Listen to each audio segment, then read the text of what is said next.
niya, yung haba muna ang kunin natin. 3 feet, so mga 40, 42. Pero according kasi sa box, 43 inches yung haba niya. Pero yung height daw niya, ang height niya is, yun, tama, 27 inches nga siya.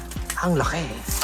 Na maganda nito is i-compare na natin siya sa iba pa nating dinosaurs tulad ng ating Hammond collection. The T-Rex, isa sa pinakamagandang dinosaur din sa collection ko, itong T-Rex na to. And next we have Triceratops. Ayan naman siya, mas maliit na talaga. Mosasaur. Yan naman ang size niya. Hindi na sila magkasya, guys. And oh my. Tanggalin muna natin yung iba. Ito yung ating Dreadnoughtus. Wala kabilaan. Kaya ba ng kabilaan? Ayan na, itsura nila, guys. Hindi ko alam kung paano gagawin ko rito, pero hindi na sila magkasya sa camera natin. Although sa body, mas macho siya compared kay Dreadnoughtus na parang mas busog siya.